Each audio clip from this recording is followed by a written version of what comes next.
Divine sign దైవ సంకేతం. శుక్రవారం నవంబర్ 22, 2024. దేవుని నుండి ఒక సూచన. యెహోవా యందు భయభక్తులు గలవారి చుట్టూ ఆయన దూత కావలియుండి వారిని రక్షించును. 34వ కీర్తన 7వ వచనము. ఈనాటి దైవాంశము, ఆయన సురక్షితమైన రెక్కలు.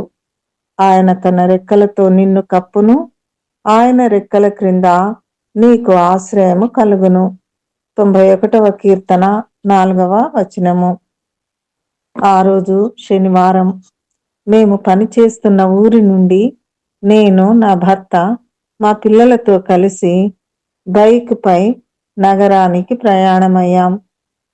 ప్రకృతి అందాలను ఆస్వాదిస్తూ నా భర్త ఈలపాటలు శ్రావ్యంగా పాడుతూ ఉండగా ఉత్సాహంగా, ఉల్లాసంగా మా ప్రయాణం సాగుతూ ఉంది.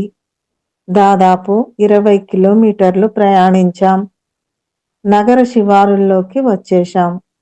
అంతలోనే హఠాత్తుగా ఎదురుగా మాకు ఎడమవైపుగా అల్లంత దూరం నుండి 2 గేదెలు ఒకదాన్నొకటి తరుముకుంటూ రోడ్డు మీదికి వేగంగా మాకు అడ్డంగా పరిగెత్తుతూ వచ్చేశాయి. మాపై ప్రాణాలు పైనే పోయాయి. గట్టిగా కళ్ళు మూసుకుని యేసయ్యా అని అరిచాం. కళ్ళు మూసి తెరిచేంతలోనే వెంట్రుక వాసిలో అవి మా ముందు నుండి రోడ్డుకు కుడివైపుగా దాటేశాయి. ఒక్క క్షణం ఆలస్యమైన మా పరిస్థితి ఊహించడం భయంకరం. ఆ ఆపద సమయంలో దయామయుడైన దేవుడు మాకు అనుగ్రహించిన దైవాంశము, ఆపత్కాలమున నీవు నన్ను గూర్చి మొరపెట్టుము, నేను నిన్ను విడిపించెదను, నీవు నన్ను మహిమపరచెదవు. 50వ కీర్తన 15వ వచనము.